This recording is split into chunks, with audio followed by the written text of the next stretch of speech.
आप सभी योग पथिकों को मेरा नमस्कार। देखिए, यूजीसी नेट का जो 2017 में पेपर हुआ था नवंबर में, पहले 3 पेपर होते थे। एक जर्नल पेपर होता था, दूसरा पेपर 50 मार्क्स का 50 क्वेश्चंस आते थे और तीसरे पेपर में 75 क्वेश्चंस आते थे। तो इसमें जो सेकंड पेपर है, ये 50 क्वेश्चंस हैं, इनको हम हल करेंगे और आप भी अपने साथ नोटबुक लेकर ज़रूर बैठिए। मैं भी आपसे कुछ क्वेश्चन पूछूंगा, आपको भी कुछ पर्सन है वो ढूंढने हैं, ठीक है। साथ मिलके हमें चलना है, साथ मिलके हमें आगे बढ़ना है। तो देखिए, ये 50 क्वेश्चंस हैं, ये हम सॉल्व करेंगे। पहले ऑफलाइन पेपर होता था और अब की बार फिर ऑफलाइन पेपर होने वाला है, तो उम्मीद है कि आप सबको उसका ज़रूर फ़ायदा मिलेगा। तो देखिए, सबसे पहला जो प्रश्न है वो आपकी स्क्रीन पर है और यहाँ पर निर्देश भी लिखे गए हैं कि इस प्रश्न पत्र में 50 बहुविकल्पीय प्रश्न है। ये 75 जो है वो गलत लिखा गया है, यहाँ पर 50 है। प्रत्येक प्रश्न के 2 अंक हैं। देखिए, 2 मार्क्स का है और सभी प्रश्न अनिवार्य हैं। यानी साइंस में जो CSIR का नेट होता है उसमें काफ़ी क्वेश्चंस होते हैं जिनमें मतलब एक्स्ट्रा क्वेश्चन देते हैं वो, उनमें से कुछ सिलेक्टेड क्वेश्चन ही करने होते हैं और नेगेटिव मार्किंग भी होती है CSIR जो नेट का होता है उसमें। लेकिन अपना UGC जो नेट का होता है, ह्यूमैनिटीज़ के जो पेपर होते हैं UGC नेट का, उसमें कहीं भी नेगेटिव मार्किंग नहीं है। देखिए, पहला क्वेश्चन आपकी स्क्रीन के ऊपर है। इसमें गीता का श्लोक दिया गया है, समत्वम योग उच्यते। इसका वर्णन कौन से अध्याय में मिलता है गीता के ना? समत्वम योग का वर्णन गीता के कौन से अध्याय में मिलता है? तो देखिए, दूसरे अध्याय का ये 48वां श्लोक है, ठीक है। गीता में कितने अध्याय हैं ये आप मुझे बताएंगे कमेंट बॉक्स में कमेंट लिख के। तो गीता का जो दूसरा अध्याय है उसका जो 48वां श्लोक है वो इसमें है। तो देखिए, यहाँ पर ये 2 ऑप्शन डी आएगा इसमें, लेकिन ये एरो ओब्लिक है जो गलत लगा रखा है। 2.48 है, यानी दूसरे अध्याय का 48वां श्लोक है। तो वो पूरा श्लोक क्या है? पूरा श्लोक है, योगस्थ कुरु कर्माणि संगम तक तदनुजा सिद्धे सिद्धो समभूतवा समत्तम योग उच्यते। हे अर्जुन, तू योगस्थ होकर, स्थिर होकर, शांत होकर, आसक्ति को त्याग कर सभी परिस्थितियों में, चाहे वो अनुकूल हो, चाहे प्रतिकूल हो, चाहे सुख हो, चाहे दुख हो, चाहे जीत हो, चाहे हार हो, चाहे मान हो, चाहे अपमान हो, यश हो, अपयश हो, सभी अनुकूल और प्रतिकूल परिस्थितियों में अपने आप को समान बनाए रख, यही तो योग है। तो ये दूसरे अध्याय का 48वां श्लोक है, ठीक है। गीता में कितने श्लोक है ये आपको बताना है टोटल, और गीता में कितने अध्याय हैं। दूसरा, सांख्य दर्शन के प्रवर्तक कौन है? तो देखिए, मैंने प्रश्न पहले भी पूछा था, जो 6 के 6 दर्शन हैं उनके प्रवर्तक आपको लिख के बताना है कमेंट बॉक्स में। आप नोट भी कर लीजिए, है ना। योगसार पुस्तक में मैंने बहुत अच्छे से बताया है, उनके भाष्यकार कौन है वो भी आप नोट कर लीजिए, और जो उनके प्रवर्तक हैं या रचयिता हैं, मुख्य जो रचयिता है वो भी आप नोट कर लीजिए, ठीक है। तो सांख्य दर्शन के कौन है? महर्षि कपिल हैं। आपको मुझे बताना है जो 3 नास्तिक दर्शन हैं, चार्वाक, बौद्ध और जैन, ठीक है, उसके भी रचयिता कौन है या उनके प्रवर्तक कौन है, ठीक है। महर्षि पतंजलि के अनुसार योगी का कर्म किस प्रकार का है? वो कहना तीनों से विपरीत जो कर्म है वो योगी का है, यानी शुक्ल कर्म भी नहीं है, कृष्ण कर्म भी नहीं है। और शुक्ल कृष्ण कर्म को क्या कहते हैं? एक नाम और है इसका, आप मुझे बताना। आपका जो डी ऑप्शन है, इसको शुक्ल कृष्ण कर्म कहा गया है। शुक्ल कृष्ण कर्म का मतलब क्या है? एक नाम और है इसका, ठीक है। और योगी के कर्म क्या है? अशुक्ल अकृष्ण, अशुक्ला कृष्ण, यानी अशुक्ल अकृष्ण, यानी ना उसके अच्छे कर्म है ना बुरे कर्म है, यानी वो कैसे कर्म है? निष्काम कर्म है, ठीक है। तो मुझे बताना है आपको कि ये योग दर्शन या योग सूत्र के कौन से अध्याय का श्लोक है या सूत्र है। अगला है, कठोपनिषद में कितनी प्रधान नाड़ियों का वर्णन किया गया है? तो देखिए, कठोपनिषद में स्पष्ट रूप से बताया गया है कि 101 जो नाड़ियां हैं वो निकलती हैं, ठीक है। तो आप मुझे बताना वो नाड़ियां, प्रधान नाड़ियां उनकी वो कहाँ से, बताइए कहाँ से निकलती हैं? नाभि से निकलती है, मूलाधार चक्कर से निकलती है, ये भी आपको बताना है। नेक्स्ट क्वेश्चन है,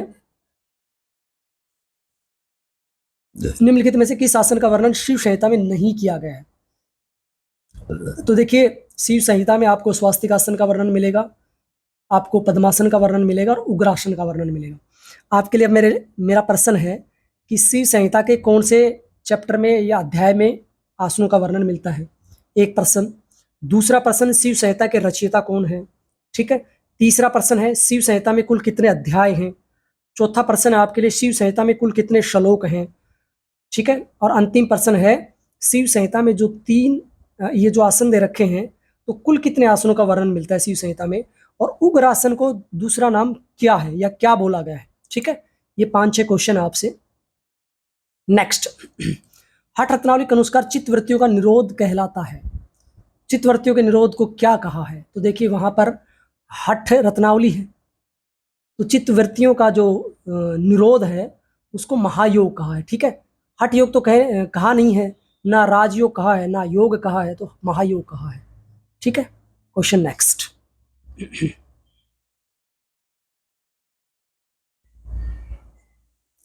तो आप मुझे बता सकते हैं हठ रत्नावली का कौन सा श्लोक है जिसमें चित्तवृत्तियों को निरोध को महायोग कहा है। किस व्यक्ति के लिए प्रोटीन की संतुलित दैनिक मात्रा है। किसी व्यक्ति के लिए प्रोटीन की संतुलित दैनिक मात्रा है 2 ग्राम किलोग्राम शरीर भार के, 1 ग्राम किलोग्राम शरीर भार के। तो देखिए जो एक वैसे व्यक्ति होता है, जो मैच्योर व्यक्ति होता है, उसके लिए जो प्रोटीन है वो प्रतिदिन 1 ग्राम किलोग्राम शरीर के अनुसार आवश्यकता पड़ती है, यानी 1 ग्राम 1 किलोग्राम। ठीक है, तो प्रोटीन शरीर में सभी जीवित कोशिकाओं का भाई बुनियादी ढांचा है, उसी से शरीर का निर्माण होता है ना, और प्रोटीन ही रोग प्रतिरोधक क्षमता को बनाए रखती है। तो आप मुझे बता सकते हैं कि प्रोटीन में कौन सी चीज़ें आती हैं। ठीक है, प्रोटीन में कौन सी चीज़ें आती हैं, तो 1 ग्राम की आवश्यकता होती है। ठीक है, अगला, जीवित कोशिका की कौन सी संरचना आत्महत्या की थैली कहलाती है, सुसाइड बैग। ठीक है, सुसाइड बैग कौन सा है, तो देखिए इसमें लाइसोसोम होता है। लाइसोसोम, एक होता है राइबोसोम। राइबो को राइस से जोड़ लीजिए, राइस मानी चावल, तो चावल प्रोटीन फैक्ट्री है। ठीक है, राइबोसोम राइस, राइस यानी चावल, चावल का मतलब प्रोटीन फैक्ट्री, तो राइबोसोम क्या है, प्रोटीन फैक्ट्री है। लाई का मतलब क्या होता है, झूठ बोलना। लाइसोसोम यानी वो अपने आप को खा जाती है। तो जो हमारी सेल्स हैं उसके कुछ पार्ट्स होते हैं अलग अलग ना, उसी में ही माइट्रोकॉन्ड्रिया होता है। आप मुझे बताएंगे माइट्रोकॉन्ड्रिया का क्या कार्य है। ठीक है, उसे क्या कहते हैं ये भी बताना है। लाइसोसोम जो है वो एक छोटी थैली होती है, छोटा सा होता है ना, वो क्या करती है लास्ट में जो डेड सेल होती है वो अपने आप को ही खा जाती है। ठीक है, क्योंकि ये विभिन्न पदार्थों का पाचन भी तो करती है ना, तो लास्ट में जब कोशिका भी नष्ट होती है तो वे खुद को भी नष्ट कर लेती है, इसलिए इसको सुसाइड बैग कहते हैं। पंचकोश की अवधारणा का आप मुझे ये बताना, सेल्स जो है उसमें गोल्गी बॉडी क्या होती है, सेंट्रोसोम्स क्या होते हैं, है ना, आरएनए की फुल फॉर्म क्या होती है, डीएनए की फुल फॉर्म क्या होती है, क्रोमोसोम्स क्या होते हैं, ये सब सेल से जुड़े हुए हैं, तो आपको पता होना चाहिए, और आप मुझे कमेंट बॉक्स में लिख सकते हैं, तो आप लिख कर बता दीजिए। अगला है पंचकोश की अवधारणा का किस में उल्लेख मिलता है।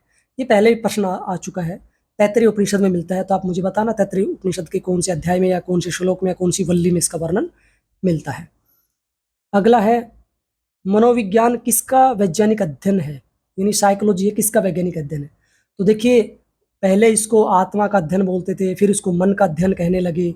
ठीक है, लेकिन वर्तमान में ये मानव व्यवहार और मानसिक प्रक्रिया का ही वैज्ञानिक अध्ययन है। ठीक है, तो सी ऑप्शन इसमें रहेगा। बल्कि गैरिसन ने भी कहा है मनोविज्ञान का जो संबंध है वो मानव व्यवहार से है, यानी पहले से आत्मा मनोविज्ञान यानी पहले से आत्मा का विज्ञान माना जाता था, तो आत्मा का तो पता नहीं था शरीर में कहाँ है, फिर मन के ऊपर आया कि मन का भी ठीक से नहीं पता है, मन को कोई समझ भी नहीं सकता है, पढ़ भी नहीं सकता, आत्मा को कोई नहीं पढ़ सकता, फिर इसको व्यवहार में आजकल मानने लगे कि जो बेसिक व्यवहार है व्यक्ति का उससे पता चल सकता है, उसकी मानसिक जो गतिविधियां उससे पता चल सकता है, इसलिए मनोविज्ञान है वो मन का विज्ञान कम होकर मानव व्यवहार का विज्ञान है। ठीक है, नेक्स्ट, आयुर्वेद के अनुसार जीवन के तीन स्तंभ हैं, बहुत इंपॉर्टेंट है ये। ठीक है, तो वात पित्त कफ को त्रिस्तंभ कहा है, याद रखना आपको ये पता होना चाहिए वात रोग कितने होते हैं, पित्त रोग कफ कितने होते हैं, कफ रोग कितने होते हैं, मुझे कमेंट बॉक्स में आप लिख के बताएंगे। दूसरा प्रश्न, ये तो स्तंभ हो गए, आयुर्वेद के उपस्तंभ किसे कहा जाता है, सब पिल्लर, ये तो पिल्लर है आयुर्वेद की, 3 पिलर्स ऑफ द आयुर्वेदा, वात पित्त कफ, तो आयुर्वेद के सब पिलर्स कौन से, उपस्तंभ कौन से, ये बताना आपको। ठीक है, नेक्स्ट, योग शिक्षा के उद्देश्य का केंद्र क्या है? तो देखिए, योग जो शिक्षा है उसका जो उद्देश्य है, उसका सेंटर क्या है, क्या सेंटर में, क्यों हम शिक्षा देना चाहते हैं? तो केवल ज्ञान प्राप्त करने के लिए? बिल्कुल नहीं, गलत है, ये ऑप्शन बन ही नहीं सकता। भाई शिक्षा का उद्देश्य ज्ञान, केवल ज्ञान थोड़ी देना है, केवल शक्ति, गलत। ये तो देखो कॉमन सेंस से आप क्वेश्चन कर सकते हैं। तो शिक्षा का उद्देश्य क्या है? कुछ चीज़ें ना कॉमन सेंस से आप कर सकते हैं। केवल सामाजिक संबंध नहीं, सर्वांगीण विकास, वेरी इजी क्वेश्चन है ना। कुछ क्वेश्चन बड़े आसान होते हैं, तो सर्वांगीण विकास है, ये हो नहीं सकता, ये नहीं हो सकता, ये नहीं हो सकता। सर्वांगीण विकास का शारीरिक रूप से विकास हो, मानसिक रूप से भी हो, आध्यात्मिक रूप से भी हो, आत्मिक रूप से भी हो ना। नेक्स्ट क्वेश्चन है, कपालभाति के लिए कौन सा कथन सही है? प्रश्वास सक्रिय है, निश्वास निष्क्रिय है, प्रश्वास निष्क्रिय है, प्रश्वास और निश्वास सक्रिय है।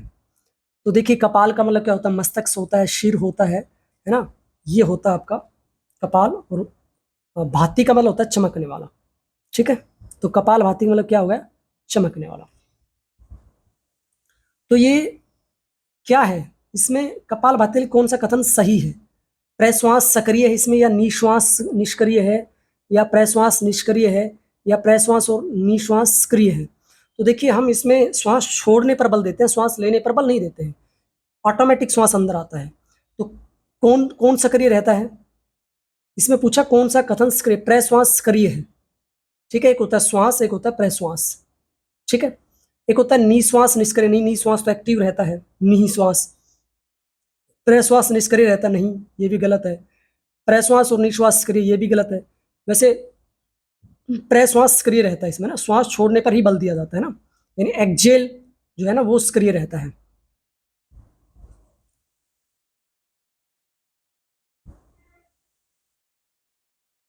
नेक्स्ट है, महर्षि पतंजलि के अनुसार समाधि सिद्धि की विधि है।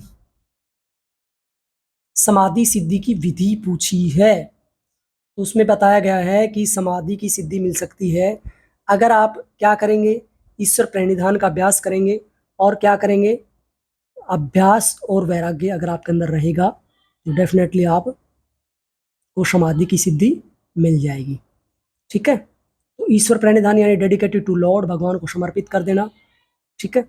और दूसरा अभ्यास और वैराग्य करेंगे तो आपको समाधि मिल जाएगी, ठीक है। तो ये है आपका 3 नंबर है और 2 नंबर है। तो आप मुझे बता सकते हैं ये सूत्र कौन से अध्याय का कौन सा सूत्र है जिसमें बताया गया है समाधि की जो सिद्धि है वो ईश्वर प्रणिधान और अभ्यास वैराग्य से हो सकती है, ठीक है। नेक्स्ट क्वेश्चन,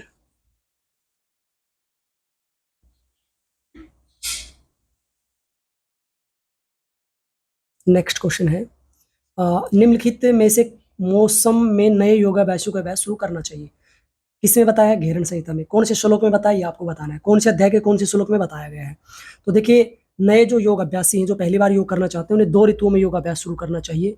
एक तो कौन सी है? शरद ऋतु है, 2 नंबर जो ऑप्शन है, और एक शिशिर ऋतु है। तो शरद और शिशिर, शरद और बसंत यानी 2 और 4, ठीक है। बाकी जो ऋतुएं हैं उनमें योगाभ्यास नहीं करना चाहिए। तो इसमें क्या ऑप्शन आएगा आप खुद देख लेना। हठ रत्नावली में वर्णित कुंभकों के प्रकार हैं, यानी हठ रत्नावली में कौन कौन से कुंभक हैं? देखिए, आपको पता है उसमें एक कुंभक जो अलग से दे रखा है, भुजंग करनी। तो इसका मतलब आप सीधा सा 2 ऑप्शन पकड़ लीजिए, इसका मतलब 2 तो है ही है। तो 2 ऑप्शन जिसमें है उसको पकड़ लो सबसे पहले। तो 2 ऑप्शन देखिए ए में भी है, और 2 ऑप्शन इसमें भी है, और 2 ऑप्शन इसमें भी है। तो इसका मतलब 4 तो हो नहीं सकता, ठीक है। अब आप मुझे बताइए, मूर्छा है उसमें? मूर्छा बिल्कुल भी नहीं है, यानी 3 जिसमें उसको कट कर दीजिए। तो 3 किसमें है? इसमें पहले से कट है। 3 इसमें है, इसको कट कर दो, ठीक है। 3 इसमें है, इसको कट कर दीजिए। तो कौन सा बच गया? ये बच गया। तो आपका उत्तर क्या हो गया? आपका उत्तर हो गया सी, ठीक है। कौन सा उत्तर हो गया? सी, यानी आपका क्या है? भस्त्रिका है, भ्रामरी है, केवल और भुजंगी करनी, शीतकारी और शीतली, ये प्राणायाम उसमें है, ठीक है। ऐसे भी आप मैचिंग कर सकते हैं। क्लियर? आ रहा है ना समझ में आप सबको? देख लो, कभी ना आए समझ में। नेक्स्ट,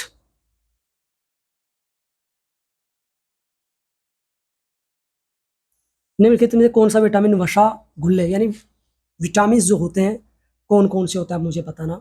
विटामिन ए से अंदरोता होता है, रतौंदी होता है, राचुंदा होता है, बी से बेरी बेरी होता है, सी से सकरवी होता है, डी से रिकेट्स होता है, के से कौन सा रोग होता है ये आपको बताना है।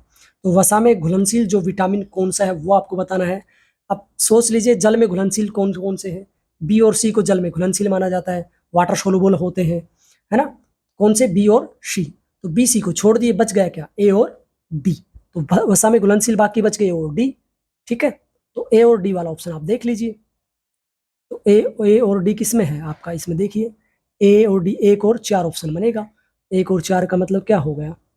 एक और चार ऑप्शन का मतलब क्या हो गया आपका?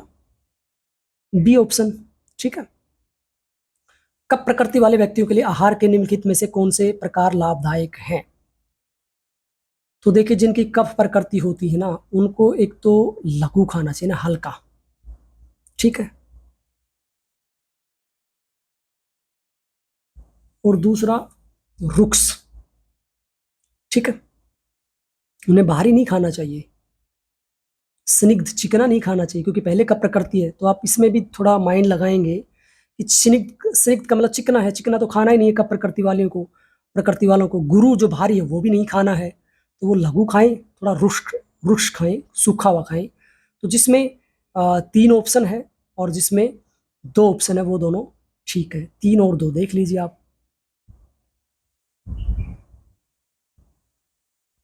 इसमें है ही नहीं तीन और दो, तो इसमें दो और तीन है, एक और चार है, तीन और दो नहीं है।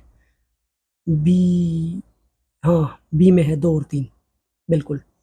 अगला है, प्रतिपिका के अनुसार योगाभ्यासी के लिए कौन से खाद्य पदार्थ अपथ्य हैं? पथ्य वो होते हैं जो शरीर के लिए हितकारी है, अपथ्य होते हैं जो शरीर के लिए अहितकारी है, जो अच्छे नहीं है। ठीक है, पथ्य वो होते हैं जो खाने चाहिए, अपथ्य होते हैं जो नहीं खाने चाहिए। तो हठ प्रतिपिका के अनुसार बताना है। तो नवनीत की तो बात की है भाई, दूध की भी बात की है, तो नवनीत और दूध तो है ही है हमारे। तो यहाँ पर ये तो पथ्य हुए नवनीत और दूध। तो अगर जैसे हमें पॉजिटिव पता है तो आपको ये पता है कि दूध और नवनीत तो हो नहीं सकते, क्योंकि इनकी चर्चा तो बार बार की है। दूध और नवनीत क्या है? पथ्य हैं, खाने चाहिए। अब दो बच गए, दही और तक्कर, इनकी बात की नहीं, तो ये पथ्य हो गई। ठीक है, तो एक और तीन किस में हो देख लीजिए। एक और तीन जो है ए ऑप्शन में है, ये इसका ऑप्शन हो गया। ठीक है ना, कई बार ऐसे भी हमें क्वेश्चन हल करने पड़ सकते हैं। नेत्र विकारों के लिए कौन सी शुद्धिकरण विधियों का लाभदायक नहीं है? कौन सी शुद्धिकरण विधियां हैं वो लाभदायक नहीं है? तो वित्राटक नेत्रों के लिए अच्छा है, हम पॉजिटिव लेके चलेंगे। नेत्री भी आंखों के लिए अच्छी है, तो सीधी बात है क्या बच गया? बस्ती और नौली बच गई, जो लाभदायक नहीं है। हालांकि सभी क्रियाओं का लाभ मिलता है, लेकिन बस्ती और नौली कम उपयोगी है त्राटक और नेत्री की बजाय। तो क्या होगा? दो और चार ऑप्शन जिसमें है। ठीक है, तो दो और चार किस में? बी में है। इस तरह से आप कर लीजिए, अपना अनुमान लगा लीजिए। गौमुखासन निम्न में से मुख्यतः किन में लाभप्रद होता है? तो देखिए गौमुखासन की अगर मैं बात करूं तो वो आपके फेफड़ों के लिए अच्छा होता है। ऐसे होता है ना गौमुखासन, एक बार ये हाथ ऊपर करते हैं, एक बार ऐसे करते हैं क्रॉस लेग करके। लंग्स के लिए तो सीधी बात अच्छा रहेगा। और दूसरा किसके लिए अच्छा रहेगा? आपकी पीठ के लिए भी अच्छा रहेगा, क्योंकि पीठ इसमें सीधा होती है। तो कॉमन सेंस की बात है। नेक्स्ट, सर्वाइकल स्पॉन्डिलाइटिस में से कौन से आसन नहीं करने चाहिए? सीधी बात, आगे झुकने वाले आसन नहीं करने चाहिए, जिनका दबाव कमर पे शरीर पे पड़े वो नहीं करने चाहिए। तो एक अब हमें एक पता चल गया कि 4 नंबर वाला है वो हमें नहीं करना चाहिए। क्यों? क्योंकि आगे झुकने वाला आसन है, तो आगे झुकने वाला हमें करना नहीं है। तो चार जिसमें ऑप्शन है वो हो नहीं सकता, है ना। ऐसे भी ले लिया करो, ये नहीं होगा। ठीक है, और कौन सा नहीं होगा? अच्छा, इसमें तो एक ही है चार। अब आप हमारी बात है कि कौन से आसन करने चाहिए। तो पादस्ता में नहीं करना चाहिए। हम कौन से आसन कर सकते हैं? शशकासन कर सकते हैं। और शशकासन का मतलब आपका एक ऑप्शन बिल्कुल ठीक है। और इसके साथ फिर हम क्या कर सकते हैं? आप भुजंगासन का अभ्यास भी कर सकते हैं सर्वाइकल स्पॉन्डिलाइटिस में, लेकिन देख रेख में करना पड़ेगा आपको। ठीक है, तो इसमें आपका उत्तर रहेगा शशकासन, और या शशांक आसन भी कहते हैं इसको, और भुजंगासन। तो शशक का क्या अर्थ होता है ये भी आप मुझे बताएंगे। मकरासन भी आपका ऑप्शन दिया है, मकरासन का क्या अर्थ होता है ये भी आप मुझे बताएंगे। भुजंगासन का क्या भुजंग का क्या अर्थ होता है ये भी आप मुझे बताएंगे। निम्नलिखित में से कौन सा तनाव जनित रोग है? सिर दर्द, मधुमेह, उच्च रक्तचाप, ऑटिज्म। तो देखिए सिर दर्द बिल्कुल तनाव से हो सकता है, मधुमेह तनाव, लंबे समय तक तनाव रहता तब रहता है, उच्च रक्तचाप बिल्कुल तनाव से संबंधित है, ऑटिज्म भी हो सकता है। तो देखिए 23 मैं आपको बताना, हमने तीनों पहले बता दिए। सिर दर्द है, उच्च रक्तचाप है और मधुमेह है। ऑटिज्म एक्चुअली स्ट्रेस से रिलेटेड नहीं है अगर पूरी तरह से देखा जाए तो, लेकिन इसमें आपको अगर दो ऑप्शन मिल गए हैं, सिर दर्द और उच्च रक्तचाप, क्योंकि ये और जो तनाव, एक्चुअली मधुमेह भी तनाव की वजह से होता है, लंबे समय तक जब तनाव रहता है ना, उस वजह से मधुमेह हो सकता है। धनुरासन निम्नलिखित में से किन में निषिद्ध है? उच्च रक्तचाप में है, विबंध विबंध का मतलब होता है कॉन्स्टिपेशन में, हर्निया में है, या पेट का मोटापा में है। तो किस में नहीं करना चाहिए धनुरासन? तो देखिए, जो सीधी बात है, उच्च रक्तचाप पे बिल्कुल नहीं करना चाहिए, ठीक है। और हर्निया में नहीं करना चाहिए, क्योंकि हर्निया यहाँ हो सकता है, पेट के बल लेटना नहीं है, तो दोनों नुकसानदायक हैं। तो आप बता दीजिए, एक और चार ऑप्शन इसमें रहेगा, ठीक है। एक और चार जिसमें है, यानी बी ऑप्शन आपका ठीक है। अगला, योगिक अभ्यास में खालिस्तान मंद और सतत व्यायाम सम्मिलित है, थकावट होती है, मन की शांति मिलती है, कठोर व्यायाम सम्मिलित है। तो योगाभ्यास में ये ऑप्शन आएगा इसमें, आगे तो हो नहीं सकता। थकावट कहाँ होती है? मन की शांति मिलती है ना। तो एक और तीन हो सक एक और तीन, हाँ, एक और तीन हो जाएंगे, क्योंकि मन को शांति मिलती है, मन और सतत व्यायाम सम्मिलित होते हैं, क्योंकि धीरे धीरे हम करते हैं, आराम से करते हैं। थकावट क्या होती है? थकावट तो दूर होती है। कठोर व्यायाम तो हम करते नहीं है ज़्यादा, है ना, योगिक अभ्यास में। तो ये है आपका। अगला, अभिकथन और तर्क है। क्रिया योग से क्लेश की निवृत्ति होती है, जिसमें समाधि प्राप्ति होती है। बिल्कुल, क्रिया योग से क्लेश की निवृत्ति होती है और समाधि की प्राप्ति होती है। तो क्रिया योग क्या है, ये तो पता करना है ना हमें। तब स्वाध्याय और ईश्वर प्रेरित ईश्वर समाधि प्राप्ति हेतु क्रिया योग के शक्तिशाली साधन है। देखो, थोड़ा कट है यहाँ पर, ईश्वर प्रणिधान आएगा। तप, स्वाध्याय और ईश्वर प्रणिधान समाधि प्राप्ति हेतु क्रिया योग में शक्तिशाली साधन है। बिल्कुल ठीक है, दोनों सही है और उसकी व्याख्या भी है। अगला है क्वेश्चन, प्राणायाम के अभ्यास के साथ बंद का उपयोग आनंद की प्राप्ति के लिए किया जाता है। बिल्कुल ठीक बात है। ये तो तर्क है, पहले अभी कथन लेना पड़ेगा हमें इधर से। बंद योग के शक्तिशाली साधन है। क्यों है, कैसे हैं? क्योंकि प्राणायाम के अभ्यास के साथ बंद का प्रयोग उपयोग आनंद की प्राप्ति के लिए किया जाता है। तो देखिए, ए और दोनों सही हैं, लेकिन इसकी व्याख्या नहीं करता है। मतलब बंद योग के लिए शक्तिशाली अभ्यास है, लेकिन यहाँ पर प्राणायाम को जोड़ दिया इन्होंने, ठीक है। तो प्राणायाम के साथ बंद का उपयोग किया जाता है। अगर वहां पहले प्राणायाम की बात कर देता तब तो ठीक था, लेकिन यहाँ पर उसकी एग्जैक्ट व्याख्या नहीं करता है, तो इसलिए ए आर दोनों सही है, लेकिन आर ए का सही व्याख्या नहीं है, ठीक है। इसलिए आपका ऑप्शन रहेगा इसमें बी।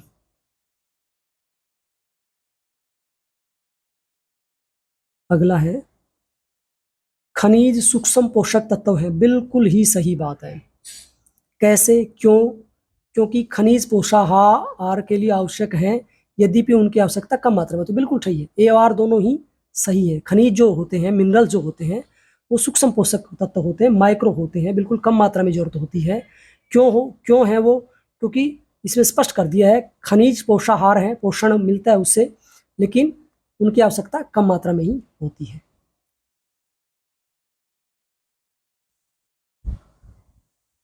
इसमें ए आर दोनों सही है, और जो ए है उसकी आर की सही व्याख्या है। तो ये मत सोचना जी ए में मिलता है, ये कई बार उल्टा भी इसमें ऑप्शन दे देता है ना। जैसे ए और बी जो दे रखे हैं, तो सही व्याख्या है, पहले हमेशा ए में मिलता था, लेकिन कई बार बी में भी कर देता है। तो ये मत सोचना कि पहले में हमेशा सही व्याख्या ही मिलेगी, पहले ऑप्शन में नहीं। पहले व्याख्या नहीं है वो भी दे सकता है, ये घुमा फिरा कर, है ना। अगला है, अंतराय योग साधना में बाधक है। बिल्कुल ठीक बात है, अच्छा, परफेक्ट। दुख दौर्मने से अंग में जैसे श्वास और प्रश्वास चित्त को भटकाते हैं। अब ये विक्षेप सहबू है, बाधक है, लेकिन क्या अंतराय नहीं है? तो ए भी ठीक है, बी भी ठीक है, लेकिन इसकी व्याख्या सही नहीं है, ठीक है। सही नहीं है, क्योंकि अंतराय तो 9 है, ये 5 तो विक्षेप सहबू है। तो बात दोनों सही है, लेकिन इसकी व्याख्या नहीं है। अगला, यौगिक विधियां अपनाकर रोग का प्रबंधन योग चिकित्सा कहलाता है। बिल्कुल ठीक है, योग चिकित्सा निवारक, उपचारात्मक और पुनर्वासात्मक दोनों ही सही है। ए और दोनों सही है, और उसकी व्याख्या भी है। ताड़ासन से बच्चों की लंबाई बढ़ती है। बिल्कुल सही बात है, ठीक है। क्यों बढ़ती है, कैसे बढ़ती है? क्योंकि ताड़ासन से पेशियों, अस्थिबंध और पूरे मेरुदंड में खिंचाव आता है, जो लंबाई बढ़ाने में सहायक है। बिल्कुल सही व्याख्या है इसकी, एकदम परफेक्ट। ए आर दोनों सही है, और आर की ए सही व्याख्या है। अगला है यौगिक अभ्यास का उत्तम समय ब्रह्म मुहूर्त होता है। बिल्कुल ठीक बात है, सही बात है। क्यों होता है? क्योंकि ब्रह्म मुहूर्त के समय वातावरण, जैसे पूछा करो ना, क्यों होता है, कैसे होता है, कब होता है, ये सब अगर आपका उत्तर मिल जाता है तो इसका मतलब ठीक है, अगर उत्तर नहीं मिलता है तो इसका मतलब ठीक नहीं है। तो यौगिक अभ्यास का उत्तम समय ब्रह्म मुहूर्त होता है। क्यों होता है? क्यों? क्योंकि वो ब्रह्म मुहूर्त के समय वातावरण शुद्ध और शांत रहता है तथा चेतना के स्तर पर मन का पर कोई गहरी छाप नहीं होती है। चेतना के स्तर पर मन पर कोई गहरी छाप नहीं होती है। ठीक है, तो सही है दोनों ही।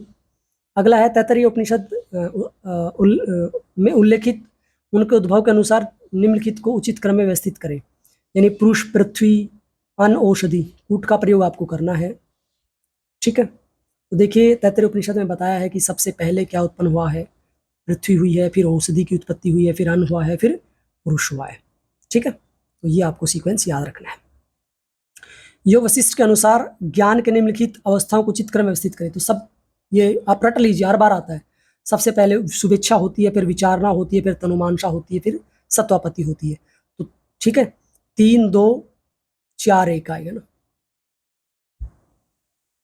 तो देखिए 3 से ही पता चल गया एक ऑप्शन जो बी, अगर हम देख लेते हैं 3 आगे हमें नहीं पता था, मान लेते हैं हम, हमें ये पता था कि शुभेच्छा, तो मुझे पता आगे का सीक्वेंस याद नहीं।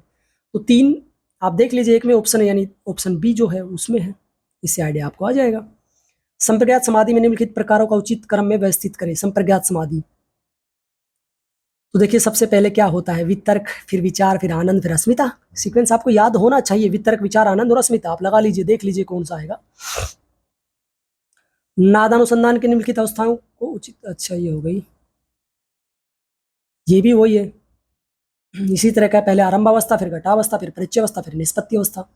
ठीक है, तो आप मुझे पता नहीं पहले जो समाधि वाला है योग सूत्र का, ये कौन सा सूत्र है जिसमें ना वितर्क, विचार, आनंद, अस्मिता, समाधि दी गई है। फिर नादानुसंधान का है कौन से अध्याय का कौन सा सूत्र है और कौन सी पुस्तक में इसका वर्णन मिलता है। अगला है गेरण संहिता के अनुसार निम्नलिखित अभ्यासों को उचित क्रम में व्यवस्थित करें। तो देखिए गेरण संहिता में सबसे पहले आसनों का वर्णन मिलता है, फिर मुद्रा का वर्णन मिलता है, फिर प्रत्याहार का मिलता है, फिर प्राणायाम का मिलता है। ये ध्यान रखना, इसमें प्राणायाम बाद में है प्रत्याहार से। सभी ग्रंथों में प्राणायाम पहले है, यहाँ पर कंफ्यूजन नहीं होना है। हालांकि गेरण संहिता पहले षटक्रम है, ठीक है, फिर आसन है, और यहाँ पर फिर मुद्रा दी है, फिर प्रत्याहार दिया है, फिर प्राणायाम दिया है। तो ये ऐसा क्यों दिया है, कोई बता सकता आप में से? आप मुझे बताना कि प्रत्याहार से पहले बाद में प्राणायाम क्यों दिया है। क्योंकि महर्षि गहरण चाहते हैं कि पहले अपनी इंद्रियों को नियंत्रित करें, पहले उन्हें अंतर्मुखी करें। जब इंद्रियां आपके नियंत्रित हो जाएंगी, अंतर्मुखी होने लग जाएंगी, तभी आपका प्राणायाम ठीक से सिद्ध हो पाएगा। निम्नलिखित ऋतुओं को शिशिर से प्रारंभ करते उचित क्रम में व्यवस्थित करें। देखिए मैंने कई बार क्वेश्चन पूछा है ना आपसे ग्रुप में कि ये जो ऋतुएं हैं इनका सीक्वेंस आपको पता होना चाहिए। शिशिर जो होता है लगभग जनवरी का महीना होता है, जनवरी के लास्ट का। तो शिशिर के बाद क्या आती है आप बताइए? जनवरी के बाद क्या आती है? फरवरी। तो फरवरी में कैसा मौसम होता है? शिशिर के बाद वसंत आती है ना, फूल खिलते हैं। शरद ऋतु के बाद क्या आती है? वसंत आती है। फिर क्या आती है? वसंत के बाद क्या आती है आप बताइए? वसंत के बाद गर्मी आ जाती है, फिर गर्मी के बाद क्या आती है? वर्षा आती है, वर्षा के बाद क्या आती है? शरद ऋतु आती है। तो सीक्वेंस आपको पता होना चाहिए, है ना। शरद ऋतु के बाद क्या आती है आप मुझे बताइए, आपके लिए प्रश्न है, ये बताना है जरूर 38 कि शरद ऋतु जो आती है अक्टूबर नवंबर में, उसके बाद कौन सी ऋतु आती है? जो शिशिर और शरद के बीच की जो ऋतु है उसका नाम आपको बताना है। और आपसे एक प्रश्न और है, नोट कर लीजिए कि जो हिंदी महीने हैं ना, चैत, बैसाख, साड़, सावन, भाद्रपद, कार्तिक माह, ये सारे महीने आपको याद होने चाहिए सीक्वेंस में, ठीक है। आप नोट कर लीजिए उनको, और आपको ये पता होना चाहिए कि कौन सी ऋतु में कौन से 2 महीने आते हैं या 3 महीने आते हैं। कौन सी ऋतु, यानी जो हिंदी महीने हैं वो इंग्लिश में जो अंग्रेजी कैलेंडर है उसके अकॉर्डिंग आपको पता होना चाहिए। जैसे मैं आपसे पूछ लूँ कि अभी मई का महीना चल रहा है, तो अभी कौन सा महीना चल रहा है हिंदी का? ज्येष्ठ है। ज्येष्ठ के बाद अगला जो महीना आएगा जून का, उसमें कौन सा महीना रहेगा? कहते हैं ना जेठ में तपती है धूप, मतलब धरती तपती है, बहुत भयंकर धूप होती है ज्येष्ठ, ज्येष्ठ में। तो 2 महीने बताते हैं जिनमें धूप तपती है, तो अगला कौन सा महीना आप बताना मुझे। अपनी दादी के पास बैठोगे तो जरूर बता देगी आपको ना। उनको उनको हिंदी महीने नहीं पता है, उनको ये पता जेठ, साड़, सावन, भाद्रपद, कार्तिक माह, पो, है ना। अब आपको तो इसको बताना है भाई, हठ प्रतिविका के रचयिता कौन है? आसान ही है ना, स्वात्मा राम जी है। हठ रत्नावली के श्रीनिवास योगी भट्ट हैं। सत्यार्थ प्रकाश के स्वामी दयानंद है। ठीक है, आसान क्वेश्चन है। अब ये ध्यान किसने क्या दिया? महर्षि महेश योगी ने कौन सा ध्यान दिया है? भावातीत ध्यान दिया। श्री अरविंद ने समग्र योग दिया है। भगवान बुद्ध ने विपश्यना ध्यान पद्धति दी है। स्वामी विवेकानंद ने नव्य वेदांत दिया है। ठीक है, नेक्स्ट।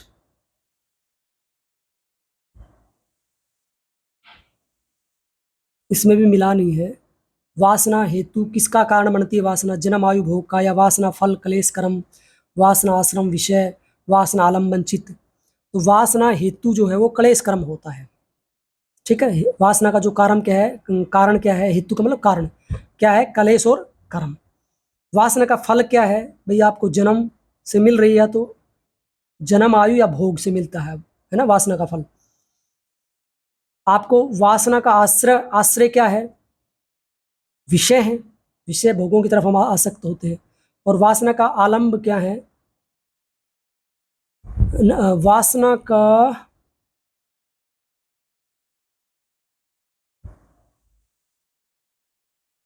आश्रय, जो वासना जो रहती है ना वो चित्त में रहती है। ठीक है, वासना का आश्रम नहीं है, वासना का आश्रय है। ये मिस प्रिंट हो रखा है। वासना का आश्रय क्या है? चित्त है। तो जन्म जन्मांतर की जो वासना है हमारे चित्त में संग्रहित होती है। और वासना का आलम्बन क्या है? विषय है।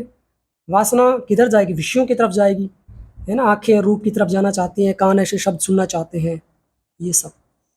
अगला है, इसमें भी मिलान है। वारिशारी धोती, हृदय धोती, जठरग्नि, नोली, बड़ी आंत, वस्ती क्रिया। तो देखिए आपको नहीं पता है वस्ती क्रिया किसकी है? बड़ी आंत की है। तो इससे डी को 3 से मिला दो। तो डी में 3 जो है वो एक जगह है, 2 जगह, 3 जगह है। ठीक है, अब वस्त्र धोती किसका काम करती है? वारिशारी किसका काम करती है? नोली है, वो किसकी है? तो देखिए वारिशारी धोती है वो अंतर धोती का एक प्रकार है। वस्त्र धोती वो हृदय धोती का एक प्रकार है। नोली है वो जठरग्नि प्रदीप्त करती है, गोल गोल घुमाते हैं ना नोली को। नेक्स्ट, ये चक्कर है और इनका कहाँ से क्या संबंध है? तो आज्ञा चक्र आपका भ्रूमध्य हो गया, है ना।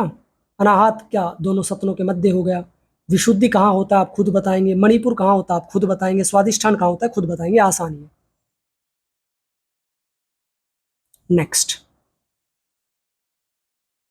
मधुर अमल कटु कषाय, ये रक्त है, रस है। तो ये वात को घटाता है, पित्त को घटाता है, वात पित्त को घटाता है, कफ को घटाता है। देखिए सूची दी है इसमें कि कौन सा किस में उपयोगी है। मीठा जो है ना वो मीठा वात और पित्त को शांत करता है। तो मधुर रस है, वात और पित्त पित्त को घटाता है। तो मधुर रस ए का क्या हो गया? 3। तो ए का 3 देख लीजिए। ए का 3 2 जगह है, यानी एक ए ऑप्शन में है, एक बी में है। अगला देख लीजिए, कटु रस जो है कटु, वो कफ को बढ़ाता है। ठीक है, कफ को घटाता नहीं है, कफ को घटाता है, सॉरी। ऐसे कसाय रस है वो पित्त और कफ को घटाता है। तो आपको ये पता होना चाहिए, मीठे में तो आपकी जो भी मीठी चीज होती है वो सब आ गई, सारे फल आ गए, सारी सब्जियां आ गई, सारे मेवे आ गए। अम्ल ये क्या होते हैं? जो एसिडिक होते हैं, एसिडिक। ठीक है, और कटु क्या होते हैं? जो कड़वे होते हैं। तो कौन कौन से होते हैं कटु में, आप मुझे बताएंगे। और आयुर्वेद में 6 रस बताएं, वो कौन कौन से। कसाय क्या होते हैं वो भी आपको बताना है। 45, पवन मुक्तासन, पश्चिमोत्तानासन, भुजंगासन, कटिचक्रासन, पेट के बल लेटकर, बैठकर, खड़ा होकर, पीठ के बल लेटकर। तो आपको खुद बताना है। पवन मुक्तासन तो कमर के बल लेट के होता है, पश्चिमोत्तान बैठकर होता है, भुजंगासन पेट के बल होता है, कटिचक्रासन खड़े खड़े होता है। मिलान कर लीजिए बात। अब देखिए ये आपको पहरा पढ़ना है, गद्यांश प्राणायाम के ऊपर है। ठीक है, पूरा का पूरा आप पढ़ लेना। अच्छे से मैं दिखा देता हूँ आपको, इसको पढ़ लेना पूरा। ठीक, और फिर आप इसके उत्तर दे देना। अगर आप बिना पढ़े भी दे सकते हैं, अगर आपका टैलेंट है। आयाम का क्या अर्थ होता है? आयाम का अर्थ होता है नियमन करना, है ना।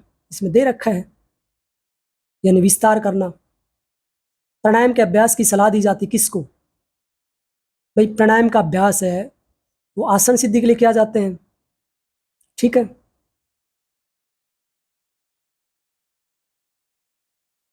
तो इसमें ऑप्शन क्या आएगा? आसन सिद्धि के पश्चात हम कर सकते हैं। अगला है, प्राणायाम का चतुर्थ प्रकार क्या कहलाता है ना। योग सूत्र में दे रखा है ना, आभ्यंतरवर्ती, बाह्यवर्ती, स्तंभवर्ती और निर्बीज,